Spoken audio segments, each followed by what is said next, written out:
পর বিদেশে পাঠালো।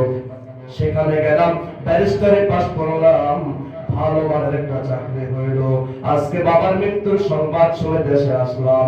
বাবার জানাজার নামাজ পড়ার জন্য কাতার বন্দী হয়ে দাঁড়ালাম। আমি আমার বাবার জানাজার নামাজের মধ্যে দাঁড়িয়ে আমার বাবার কানে কানে গিয়ে জিজ্ঞাসা করলাম, বাবা তোমার কাছে আমার প্রশ্ন রে বাবা, দুনিয়ার সব শিক্ষা তুমি আমাকে দিয়েছো বাবা, বিদেশের জমিনে পাঠিয়েছো, সম্পদ বিক্রি করে বিদেশে পড়িয়েছো, ওই পড়াশোনা শেষ করার পরে ওখানে আমার চাকরি হলো রে বাবা। আমি তোমার কাছে প্রশ্ন রাখলাম, এই মুহূর্তে তোমার জানাজার নামাজে দাঁড়ালাম, তোমার জানাজার নামাজের মধ্যে দাঁড়িয়ে শেষ মুহূর্তে তোমাকে আমি বিদায় দেব বাবা, কিন্তু এখানে দাঁড়িয়ে জানাজার নামাজের মধ্যে আমি কি পড়ব কোনদিন আমাকে শিক্ষা দাও না, কোনদিন আমাকে শিক্ষা দাও নাই বাবা। আমার চোখ দিয়ে পানি বেয়ে বেয়ে পড়তেছে গো হুজুর। জীবনে বহু বিদ্যা অর্জন করলাম, কিন্তু বাবার জানাজার নামাজের মধ্যে দাঁড়িয়ে কি পড়বো কোনদিন বাবা শিখাই দেয়। বাবার কানে কানে গিয়ে জিজ্ঞেস করলাম, বাবা আমি এখন তোমার জানাজার নামাজের মধ্যে কি পড়বো আমাকে কোনদিন শিখাও। এ আমার এলাকার ভাইয়েরা, হে পর্দার আড়ালের মা বোনেরা, সন্তানকে দুনিয়ার সর্বোচ্চ শিক্ষায় শিক্ষিত করেন, কোনো আপত্তি নাই, কিন্তু আমি আপনাদের কাছে আরজ করে যাচ্ছি, এই মাদ্রাসা হওয়ার কারণে আপনাদের ভাগ্য ভালো যে একটি সুন্দর একটি প্রতিষ্ঠান এখানে তৈরি হয়েছে। উনি যিনি করেছেন তিনি মাওলানা হাফিজুর রহমান, উনি আপনাদের সন্তান, তিনি পারতেন এলাকা থেকে দূরে সরে গিয়ে কিছু করতেন, কথা বলেন ঠিক কিনা, কিন্তু একটা চাকরিও করতে পারতেন, করেন নাই। নিজের এলাকার কথা চিন্তা করে আমরা সবাই মিলে মাঝে মধ্যে চিন্তা করি আমাদের এলাকাতে ভালো একটা প্রতিষ্ঠান নাই, এলাকার মানুষগুলো দিন থেকে অনেক দূরে, এদেরকে নিয়ে কি করা যায় চিন্তা ভাবনা করার মুহূর্তে তিনি সবাই একসঙ্গে চিন্তা করে প্রতিষ্ঠান দেওয়া হয়েছে।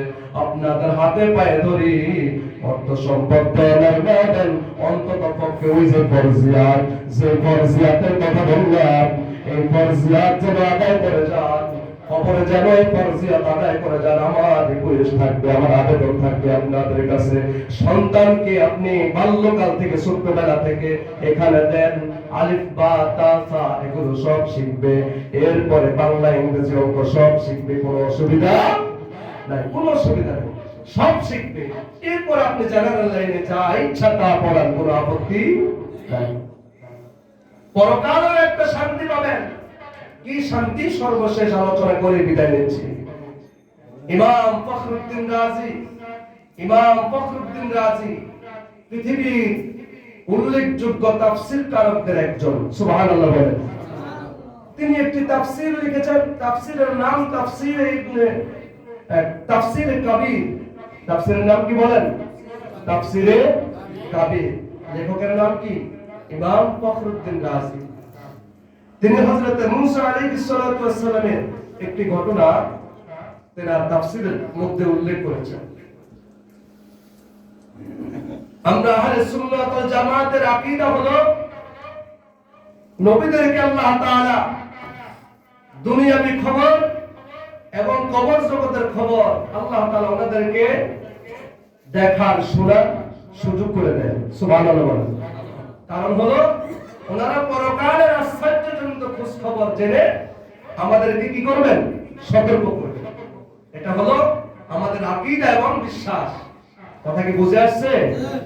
হযরতে মুসা আলাইহিস সালাতু ওয়াস সালাম একদিন রাস্তা দিয়ে যাচ্ছেন, এই কথা বলে আমার আলোচনা শেষ। হযরতে মুসা আলাইহিস সালাতু ওয়াস সালাম রাস্তা দিয়ে যাচ্ছেন, তো তিনি যাওয়ার সময় দেখলেন একটি কবরের মধ্যে আযাব হচ্ছে। কি হচ্ছে বলেন? আযাব হচ্ছে। মুসা আলাইহিস সালাতু ওয়াস সালাম এদিক থেকে চলে গেলেন, ঘুরে আবার তিনি আসলেন, সংক্ষেপে বলছি, আবার তিনি আসলেন, এসে দেখতেছে এই কবরে এখন আযাব নাই। সুবহানাল্লাহ বলেন। তাহলে যাওয়ার পথে দেখছে কি? আসার পথে আযাব নাই।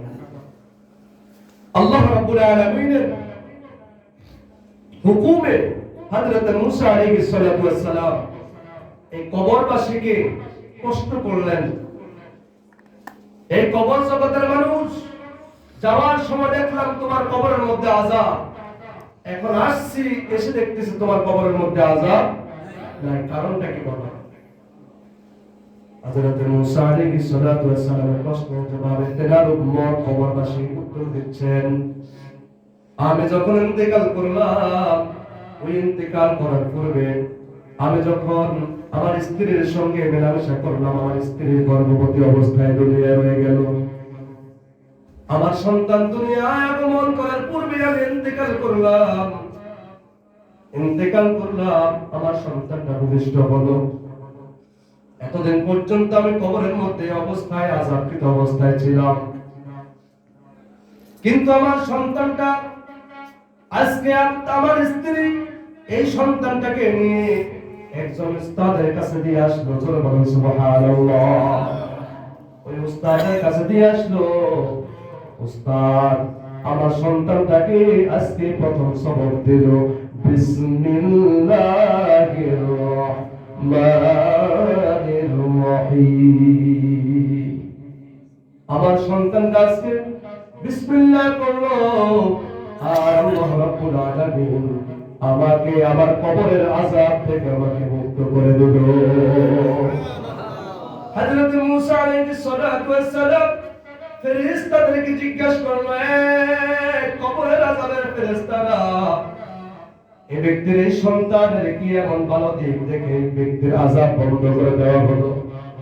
ফেরেশতারা জবাব দিচ্ছে, এই সন্তান বিসমিল্লাহ পড়েছে, বিসমিল্লাহর মধ্যে আমার মাওলার দুইটি নাম উল্লেখযোগ্য রয়েছে, একটা হলো রহমান আর একটা হলো রহিম।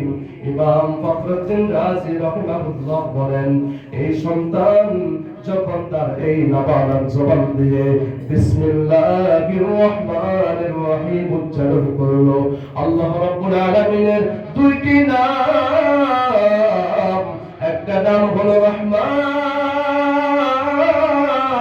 আরেকটা নাম হলো রহিম। এই দুইটি নাম আল্লাহ তাআলার কাছে সবচেয়ে পছন্দনীয় নাম। আল্লাহ রাব্বুল আলামিনের গুণবাচক নামগুলোর মধ্যে এই দুইটি নাম যখন এই বাচ্চা জবান নাবালক সন্তান যখন তার জবান দিয়ে উচ্চারণ করেছে, মাদ্রাসায় ভর্তি করিয়েছে, ওই উস্তাদের কাছে দিয়েছে, আল্লাহ তাআলার নাম ওই বাচ্চার জবান দিয়ে উচ্চারণ করার সঙ্গে সঙ্গে আযাবকৃত কবরের আযাব আল্লাহ তাআলা মাফ করে দিয়েছে। সম্মানিত হাজিরিন, বলুন তো মাদ্রাসায় যদি ছাত্ররা পড়ে বিসমিল্লাহ পড়বে, আউযু বিল্লাহ পড়বে, আলেম হবে, আলেম হওয়ার পরে আবার সে কোরআন হাদিস শিক্ষা দিবে, এরপর তারা পড়বে, এরপরে আবার পড়বে, আবার ছাত্র হবে, আবার আলেম হবে, আবার ছাত্র হবে, আবার আলেম হবে, এইভাবে কিয়ামত পর্যন্ত এই রিসালা থাকবে কিনা বলেন? থাকবে কিনা বলেন? সুতরাং বোঝা যায় কিয়ামতের পরকালের মধ্যে আল্লাহ তাআলা এই ইলমে দ্বীন, ইলমে দ্বীনের সূচনা, ইলমে দ্বীনের অব্যাহত, ইলমে দ্বীনের লাইন এইবার যদি চালু থাকে, বলুন তো এই অব্যাহত থাকার কারণে আল্লাহ তাআলা আমি আপনি পরকালে চলে যাব, কয়েক পুরুষ চলে যাবে, আমার বংশে আলেম থাকবে, আপনার বংশে আলেম থাকবে, এদের কারণে আল্লাহ তাআলা এদের দোয়ার খাতিরে এরা বিসমিল্লাহ পড়বে, এরা সূরা ইয়াসিন পড়বে, সূরাতুর রহমান পড়বে, সূরা ওয়াকিয়া পড়বে, সূরাগুলো পড়ে পড়ে আমাদের জন্য যখন দোয়া করবে, বলুন তো কিয়ামত পর্যন্ত আমাদের কবরে সওয়াব পৌঁছবে কিনা বলেন? পৌঁছবে না? সম্মানিত হাজিরিন, এজন্য আমরা হিংসা বিদ্বেষ অহংকারে ভুলে গিয়ে চেষ্টা করব হুজুরকে সহায়তা করার জন্য। অন্তত পক্ষে বলছিলাম ছাত্র দিয়ে হলেও কি করব? সহায়তা করব। আল্লাহ তাআলা আমাদের সকলকে কবুল করুক, সকলে বলি আমিন।